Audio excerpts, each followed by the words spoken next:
बिस्मिल्लाहिर्रहमानिर्रहीम। आज हम ओ लेवल अकाउंटिंग, जिसका कोड है 7707, उसको स्टडी करेंगे। और इसमें जो बच्चे फर्स्ट टाइम ये वीडियो देख रहे हैं उनके इंफॉर्मेशन के लिए कि अगर आप कराची अकेडमी के यूट्यूब चैनल की प्लेलिस्ट पे जाएं तो ओ लेवल अकाउंटिंग 7707 के नाम से आपको एक फोल्डर मिलेगा प्ले लिस्ट में। उसमें ये तमाम वीडियोज़ जो मैंने शुरू से रिकॉर्ड कराई हैं आपको मिल जाएंगी, starting from chapter number 1, accounting. और अकाउंटिंग और बुक कीपिंग के दरमियान डिफरेंस क्या होता है, what do you mean by accounting, and then rules of debit and credit, assets, liabilities, revenues, expenses, इन सब की डेफिनेशन हमने पढ़ी।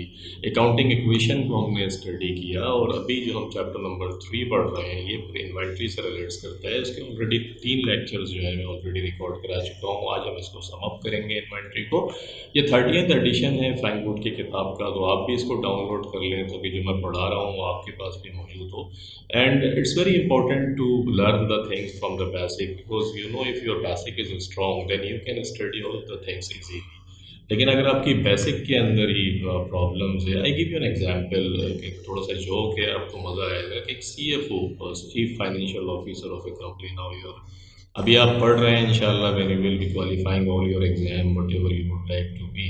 अगर आप अकाउंटिंग के प्रोफेशन में आना चाह रहे हैं तो may be you will do your chartered accountancy, you will be doing cost and management accountancy के अंदर प्रोफेशनल डिग्री होती है। इसके अलावा MBA होता है, तो वट एवर SACA हो गया, तो there are different professional degrees related to accounting. तो अगर आप अकाउंटिंग में प्रोफेशन बनाएंगे तो फिर जाके जब सब कुछ करके आप बनेंगे तो फिर चीफ फाइनेंशियल ऑफिसर होता है, CFO उसे कहते हैं स्टॉक के अंदर, CFO, चीफ फाइनेंशियल ऑफिसर। तो एक चीफ फाइनेंशियल ऑफिसर था फिर big multinational company, and he was very intelligent, very sharp. और उसकी जो प्रोग्रेस थी वो बहुत अच्छी थी। दैट्स व्हाट कि वो अपना करियर कर शुरू करते करते जो है वो फिर चीफ फाइनेंशियल ऑफिसर बन गया कंपनी का। और चीफ फाइनेंशियल ऑफिसर बनने के बाद हुआ ये कि फिर जब कभी भी लेकिन उसको प्रॉब्लम्स होती थी, उसके जो टीम के जो लोग थे जब उसके साथ बैठते थे तो उसको जब कभी कोई प्रॉब्लम अकाउंटिंग के अंदर होती थी तो वो हमेशा अपने ड्रॉर खोलता था और एक कागज़ था उसको निकालता था, उसको एक ध्यान से देखता था और उसके बाद में फिर डिस्कशन कंटिन्यू करता था। तो लोग बहुत हैरान होते थे कि यार ये क्या स्टोरी है कि निकाल कर ये क्या देखता है। लेकिन anyhow that was the mystery कि वो डेफिनेटली उसका रूम था ऑफिस के अंदर and nobody was allowed to see it. तो लेकिन वो CFO जो है उसकी उसको हार्ट अटैक हो गया एंड ही डाइड।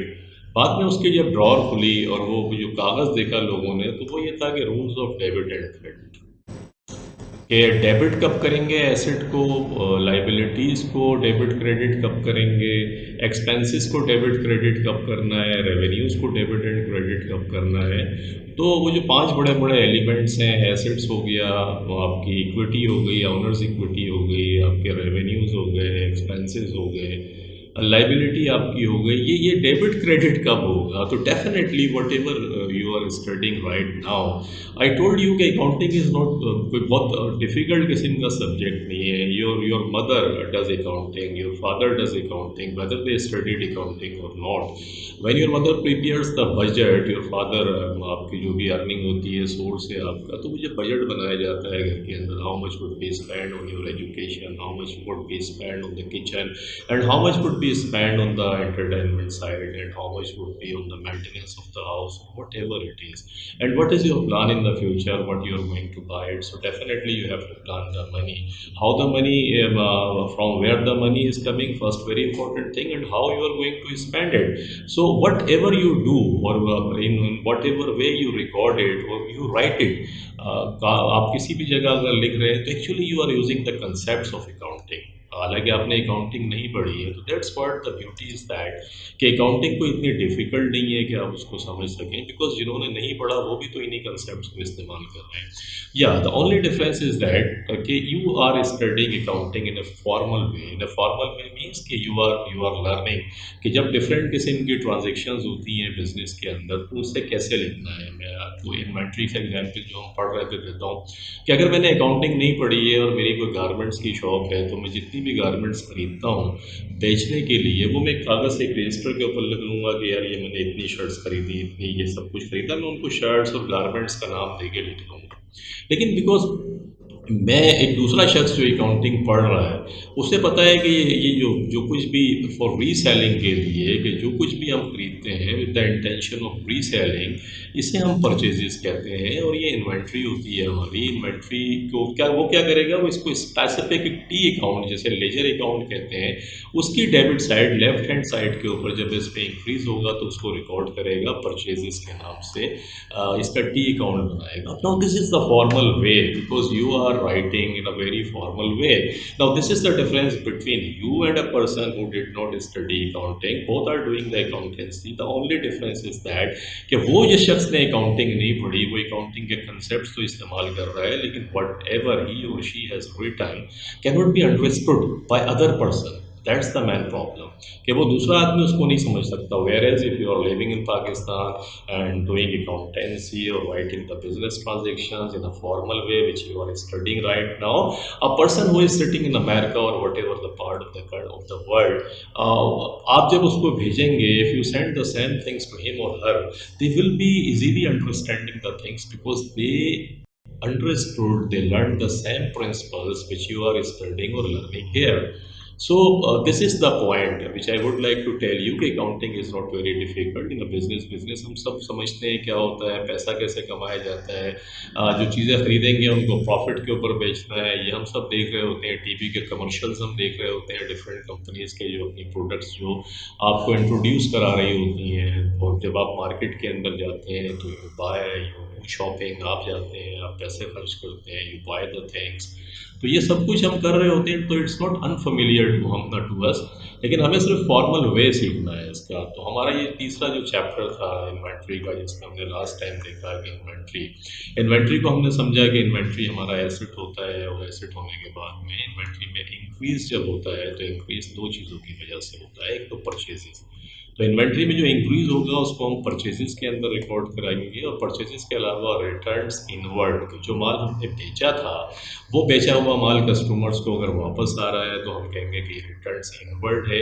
और रिटर्न्स इनवर्ड जो है वो भी, क्योंकि आपने जो माल बेचा था जब वो वापस आ गया तो वो इन्वेंट्री में इजाफा, इंक्रीज हुई इन्वेंट्री आपका करंट एसेट्स से हमने पढ़ा था कि एसेट्स दो किस्म के होते हैं, एक करंट एसेट्स होता है, एक नॉन करंट एसेट्स होता है। करंट एसेट्स वो होते हैं जो विद इन 1 ईयर अपना इकोनॉमिक बेनिफिट्स आपको देंगे, और वो एसेट्स जो मोर देन 1 ईयर आपको अपना इकोनॉमिक बेनिफिट्स देंगे वो फिर नॉन करंट एसेट्स कहलाते हैं। लाइक करंट एसेट्स की एग्जांपल हमने दी कि इन्वेंट्री हो गई। जैसे इन्वेंट्री के अलावा अकाउंट रिसीवेबल, जो कस्टमर्स को ऑन टाइम ऑन क्रेडिट आपने माल बेचा, ये फिर हमने पढ़ा था इसके अंदर। तो इसी तरीके से अगर आपने एडवांस पेमेंट अगर किसी को कर दी है तो वो भी आपका एसेट होगा। ये हम ग्रेजुअली पढ़ेंगे, लेकिन ये आपने चीज़ें जो पढ़ी हैं अब तक, मैं उनको थोड़ा सा समराइज़ करके आपको बता रहा था। इसके अलावा इन्वेंट्री में जब डिक्रीज़ होता है तो हमने वो भी पढ़ा कि इन्वेंट्री में डिक्रीज़ दो चीज़ों की वजह से होगा। या तो इन्वेंट्री बिक जाएगी, आप उसको बेचेंगे जो एक्चुअली आपका पर्पज़ है बिजनेस करने का।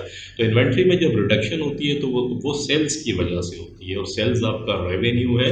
रेवेन्यू को फिर हम रिकॉर्ड करते हैं, रेवेन्यू इंक्रीज होता है तो क्रेडिट होता है, और एसेट्स भी आपका इंक्रीज हो रहा है तो सेम फार्मूला है कि एसेट्स अगर डिक्रीज होगा, इन्वेंट्री आपकी कम हो रही है जब आप सेल कर रहे हैं, तो इन्वेंट्री एसेट है, एसेट कम होगा तो क्रेडिट हो जाएगा। लिखते हैं इसको सेल्स के अंदर है, रेवेन्यू अकाउंट के अंदर। तो ये हमने पढ़ा इन्वेंट्री के अंदर अगर रिडक्शन सेल्स है, और सेल्स के अलावा परचेजेस रिटर्न के, जो माल हमने खरीदा था उसमें कुछ डिफेक्ट हो गया, हम उसको वापस कर रहे हैं तो हमारी इन्वेंट्री कम हो जाएगी। इसकी फिर हमने एग्जाम्पल पढ़ी थी। वो बच्चे जो फर्स्ट टाइम ये वीडियो देख रहे हैं, जाके कराची अकेडमी के यूट्यूब चैनल के प्लेलिस्ट पे देखें, उनको सारे लेक्चर्स मिल जाएंगे। And one very important information specially for the students who have studied a lot and different topics of the accounting, they are doing their practice with past papers. Past papers मैंने तकरीबन 8 to 10 years के कराए हुए हैं। अगर आप Karachi academy के YouTube channel की प्लेलिस्ट पर देखेंगे तो फोल्डर वाइज आपको पेपर 1 और पेपर 2 दोनों के लेक्चर्स मिलेंगे। तो वो बच्चे भी इससे बेनिफिट उठा सकते हैं जो प्रैक्टिस कर रहे हैं पास्ट पेपर्स की। तो आपने देखा सीएफओ का माजरा है कि वो इतना बड़ा आदमी बन गया लेकिन स्टिल वो डेबिट और क्रेडिट देख रहा था। I was doing in I was working in a multinational company and that was our practice कि जब भी कोई बिजनेस ट्रांजैक्शन होती थी तो हम सारे प्रोफेशनल्स जो थे वो एक जगह बैठते थे और उसके इम्पैक्ट हम देखते थे कि यार किस अकाउंट को डेबिट करना है और किसको क्रेडिट करना है, क्योंकि जब आप आगे जाके पढ़ेंगे तो बिजनेस ट्रांजेक्शन्स के इम्पैक्ट होते हैं, टैक्सेशन भी उस पर लग रहा होता है, तो हम डिफरेंट एंगल से देखते थे कि इसकी रिकॉर्डिंग हम किस अकाउंट के अंदर करें।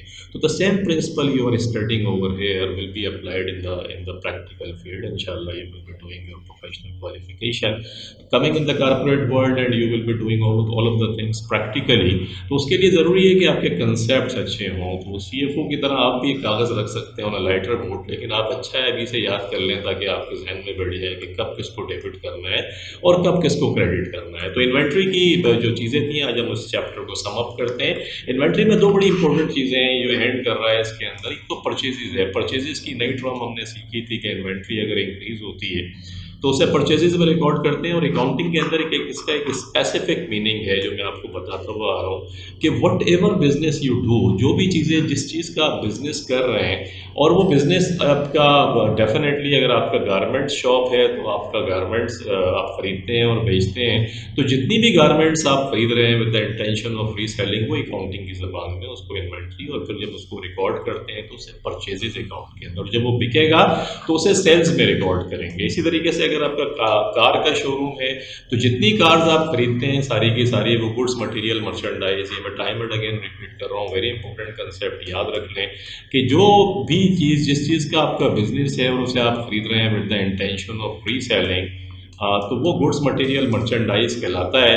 और ये हमेशा परचेजेस के अंदर जब खरीदेंगे तो परचेजेस, और जब बेचेंगे तो इसको सेल्स के अंदर रिकॉर्ड करते हैं, और जो बच जाएगा माल बिकने से वो फिर इन्वेंट्री हमारी कहलाएगा, उसे हम इन्वेंट्री कहते हैं।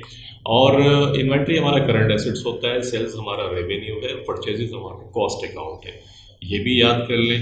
तो इसी तरीके से, लेकिन अगर आप देखें इसी कार का शोरूम जो है, अगर आपका कार का शोरूम है, वो कार्स जो आप खरीद रहे हैं इस इंटेंशन से कि उनको बेचेंगे, वो तो जब खरीदेंगे तो परचेजेज होगा और जब बेचेंगे तो उसको सेल्स में रिकॉर्ड करेंगे। लेकिन simultaneously if you bought some cars for the personal for the business use, के वो बेचना नहीं है आपको, actually you will be using those cars in your own business, आप अपने बिजनेस में एम्प्लॉइज़ को देंगे, यूज़ करेंगे उसको। तो ये वाली जो चीज़ें जो कार आप खरीद रहे हैं इसको फिर हम नॉन करंट एसेट्स, इसको व्हीकल्स के अंदर रिकॉर्ड करेंगे। This is the point, vehicles. ये फिर आपका आपके गुड्स मटेरियल मर्चेंडाइज नहीं है, जब इनको खरीदेंगे तो व्हीकल्स में रिकॉर्ड करेंगे, और ये आपका नॉन करंट एसेट्स है। क्या है ये आपका? ये इन्वेंट्री नहीं है, ये नॉन करंट एसेट्स है। नॉन करंट एसेट्स वो एसेट्स जो आपको लॉन्ग टर्म में बेनिफिट्स पहुंचाते हैं। इसी तरीके से फर्नीचर का शोरूम है, अगर आपका फर्नीचर का शोरूम है तो जितना फर्नीचर आप इस इंटेंशन से खरीदते हैं कि उसको रीसेल करेंगे, वो सब परचेजेज में रिकॉर्ड होगा, और जब बिकेगा तो सेल्स में रिकॉर्ड होगा। लेकिन इसी फर्नीचर शोरूम में आप कुछ फर्नीचर खरीदते हैं जो आप यूज़ करेंगे अपने फर्नीचर शोरूम के लिए, तो वो फर्नीचर फिर फर्नीचर के नाम से, वो एसेट है आपका, नॉन करंट एसेट्स है, उसको आप अपने नाम से रिकॉर्ड करेंगे, वो गुड्स मटेरियल मर्चेंडाइज परचेजेज और सेल्स में रिकॉर्ड नहीं होगा। This is the key point which you have to remember, ये आपको याद रखना पड़ेगा, क्योंकि इस किस्म की ट्रांजेक्शन आ रही होती हैं कि वो बताता है कि इसका बिजनेस है, तो वो आपसे अगर पूछेगा तो you should B you should have clarity कि यार ये नहीं है, इसका तो बिजनेस है। तो बिजनेस की जितनी चीज़ें हैं जो हम रीसेलिंग के लिए खरीद रहे हैं, purchase of those goods which the business buys with the intention, the sole intention of selling, इसको हाईलाइट कर लें, sole intention of selling, the sale of goods, those goods in which the business normally deals with, which were bought with the sole intention of reselling, sole intention of reselling, and sole intention of reselling. Repeat these words and keep it in your mind कि whatever you are doing, जो कुछ business आप कर रहे हैं, anything you buy with the intention of reselling is called purchases. When it's purchased or when it's sold, it is recorded in the sales account. This is your inventory, current assets. और वही business अगर वही चीज़ें खरीदेगा इस्तेमाल के लिए तो फिर वो अलग से सेपरेटली रिकॉर्ड होंगी एसेट्स के अंदर, वो गुड्स मटेरियल परचेजेज और सेल्स और इन्वेंट्री का पार्ट नहीं बनेंगी। सेड दिस, ये आपकी समझ में आ गया जो कुछ मैंने पढ़ाया था, तो ज़िंदगी आसान है आपकी। अब हम देखते हैं कि जब ये चैप्टर हमने शुरू किया था तो उस वक़्त कौन सी चीज़ें थी जो ये चैप्टर एक्सपेक्टेड था कि आप ये चीज़ें सीखने के बाद में ये तमाम चीज़ें आपको पता चलेंगी। लेट्स सी देखते हैं कि क्या हमने जब इस चैप्टर को पढ़ा। इन्वेंट्री का चौथा लेक्चर है और इन्वेंट्री आज हम ख़त्म करेंगे इंशाल्लाह। फिर आप इसकी एक्सरसाइज करते रहिएगा, प्रैक्टिस करें। मैं बिगर कंसेप्ट्स आपको दे रहा हूँ, कोई चीज़ समझ नहीं आती तो कमेंट्स के अंदर लिखें। I will be looking at it and see के what I can do for you to make your understanding clear कि किस तरीके से क्लियर करेंगे। और उसके साथ साथ एक चीज़ और कि क्राचिंग अकेडमी हमारी जो ये जहाँ से आप देख रहे हैं, ये मैं नीपा के ऊपर गुलशन इकबाल कराची के अंदर ये अकेडमी है। तो फिज़िकल क्लासेस भी यहाँ पर होती हैं, ऑनलाइन क्लासेस भी होती हैं। तो whatever you are studying in O level, S level, A level, जो कुछ आप पढ़ रहे हैं कैम्ब्रिज से रिलेटेड वो सब वहाँ पढ़ाया जाता है। बहुत एक्सपीरियंस किस्म के टीचर्स हैं वहाँ पे और बहुत रीज़नेबल फ़ी के अंदर ऑनलाइन भी क्लासेस हो रही हैं। आउट ऑफ द कंट्री से भी लोग पढ़ रहे होते हैं, फिजिकली भी आते हैं। तो आपको भी अगर इनका अब सेशन शुरू हो रहा है तो आपको अगर कोई चीज़ पढ़नी है तो ये व्हाट्सअप का नंबर आ रहा होगा नीचे, इस पर कॉन्टैक्ट करें। एंड आई होप इंशाल्लाह you will B enjoying when you go over there. You will be meeting very good professionals, those who will not only teach you but will take you and on the later stage कि आप जब जाएंगे तो आपके अंदर confidence, आपकी वो तमाम चीज़ें जो नेक्स्ट स्टेज पे जिनकी आपको ज़रूरत है, they will be telling you time and again. And I will be telling you too कि मैं भी अब आपको कुछ ये पढ़ा रहा हूँ अकाउंटिंग पढ़ाने के साथ साथ आई विल बी टेलिंग यू कि यार आपकी पर्सनालिटी ग्रूमिंग कितनी इंपॉर्टेंट है। ये जो कुछ आप पढ़ रहे हैं ये सब अप्लाई तो आपको करना है। You will have to go in the practical field. तो प्रैक्टिकल फील्ड में कौन से ऐसे एट्रीब्यूट्स हैं जो बहुत इंपॉर्टेंट होते हैं। पढ़ाई के साथ साथ आपकी पर्सनालिटी ग्रूमिंग भी बहुत ज़रूरी है। अगर आपकी पर्सनालिटी ग्रूमिंग नहीं हो रही है, you are not having the right qualities जो आपके पास हैं, कॉन्फिडेंस बिल्डिंग आपकी कैसी है, इंटरपर्सनल स्किल्स आपकी कैसी है, पढ़ाई के साथ साथ आप थोड़ा सा इंट्रैक्शंस लोगों के साथ आपका कैसा है, आपके इमोशनल इंटेलिजेंस कैसी है, how do you control your emotions, ये तमाम चीज़ें भी लाइफ के अंदर बहुत ज़रूरी हैं। तो सिर्फ पढ़ना और पढ़ के मैं आपको प्रैक्टिकली बता रहा हूँ। I have seen many many people in my career कि मैंने फील्ड में भी देखा कि वो बच्चे जो बहुत इंटेलिजेंट होते हैं, दे आर वेरी इंटेलिजेंट, लेकिन जब वो प्रैक्टिकल फील्ड के अंदर आते हैं, डिग्रीज भी उनके पास बहुत अच्छी होती हैं, लेकिन वो मिसफिट हो जाते हैं, बहुत ज़्यादा प्रोग्रेस लाइफ में नहीं करते। और वो इसलिए नहीं करते कि बहुत सारे एट्रीब्यूट्स जो उन्हें चाहिए थे। और क्योंकि जब आप लोगों के साथ काम करते हैं, you interact with the people, then you have to come up with certain qualities which are required in interaction. तो वो फिर उनके अंदर लैक हो रहा होता है तो बहुत प्रॉब्लम्स आगे जाके होती हैं। तो I be letting you know gradually in lectures के अंदर कि कौन कौन सी चीज़ें आप ऐसी हैं जो पढ़ाई के साथ साथ आप करें, ताकि वो आपकी पर्सनालिटी ग्रूमिंग का भी पार्ट बने और आपको बेनिफिट पहुँचाए इंशाल्लाह। तो hope you will be getting your dream what ever you have. हम इसको पढ़ते हैं लर्निंग ऑब्जेक्टिव जो इन्वेंट्री का हमने पढ़ा था। इन्वेंट्री के अंदर देखिए after you have studied this chapter you should be able to let's see कि हम इस काबिल हैं या नहीं। Explain why it is inappropriate to use an inventory account to record increase and decrease in inventory.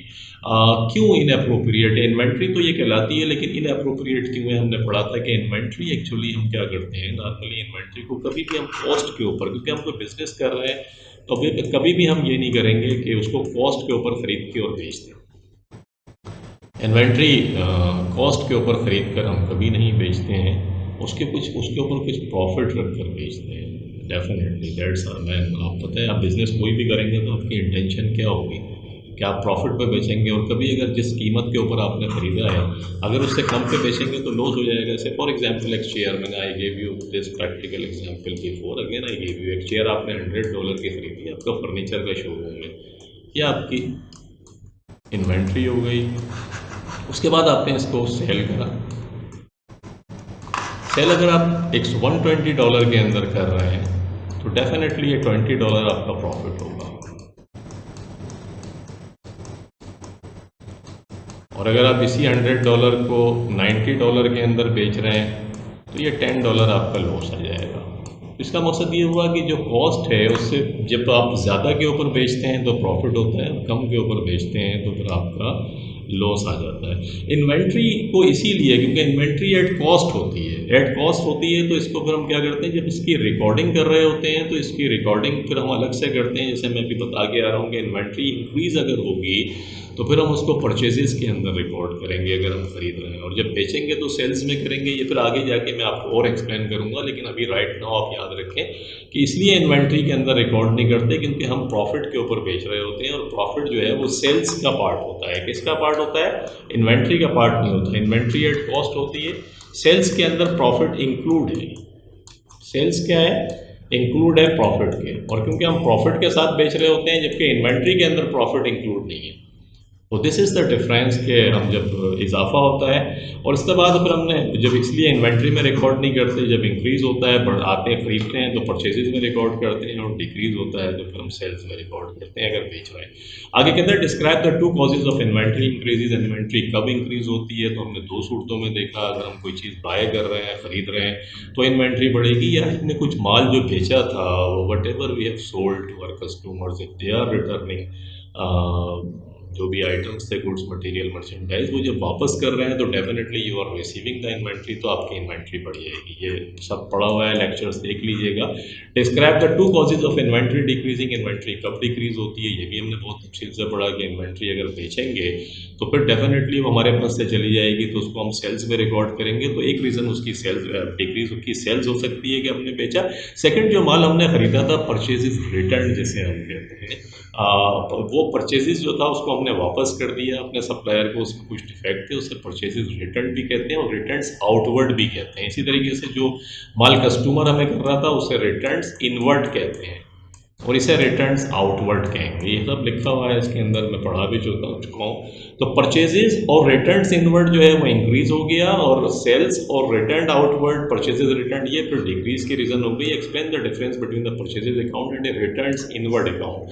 Purchases account वो है जो इंक्रीज हो रहा है, आपका आप माल खरीद रहे हैं, और खरीदा हुआ बेचा हुआ माल जब वापस आएगा तो उसे रिटर्न्स इनवर्ड कहते हैं। ये हमने सीखा।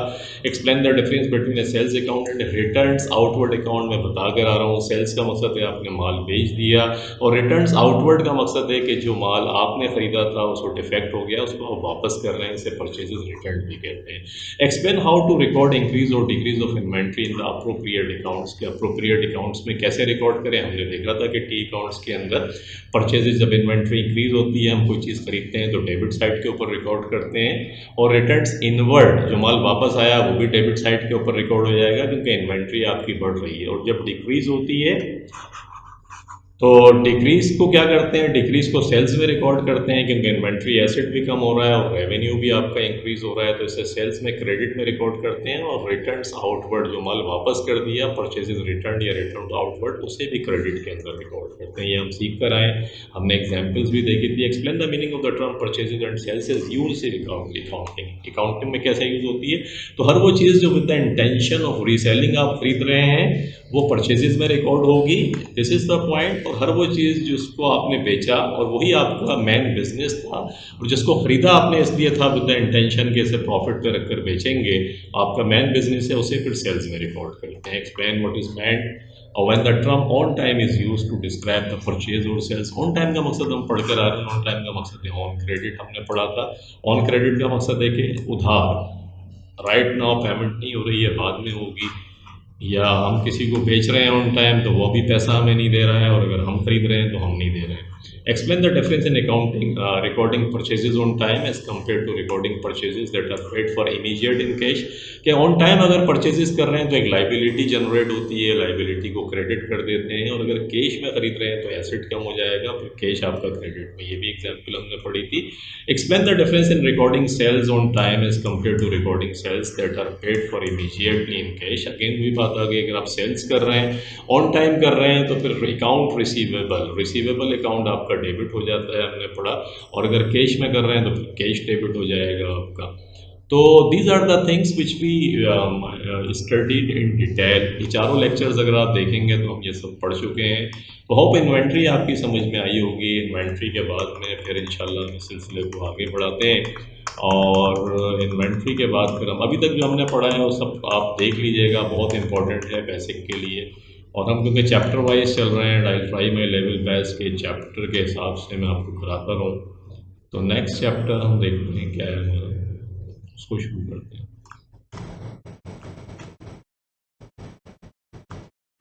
Expenses and revenue, this is very important topic. तरतीब से हम अभी तक चल रहे हैं। अभी तक हमने इन्वेंट्री को डिस्कस किया, हमने अकाउंटिंग इक्वेशन पढ़ी। अब हम देखते हैं द इफेक्ट ऑफ प्रॉफिट और loss on capital and the double entry system for expenses. Expenses and revenues, ये भी बहुत इंपॉर्टेंट टॉपिक है। रेवेन्यूज़ का तो एक हिस्सा आपने सेल्स की सूरत में पढ़ भी लिया, लेकिन यहाँ और डिटेल से हम पढ़ेंगे। तो लेट्स सी, ये हमारा नेक्स्ट चैप्टर होगा। टेक केयर, अपना बहुत ख्याल रखिएगा। Thank you very much for watching the video. अल्लाह हाफिज़।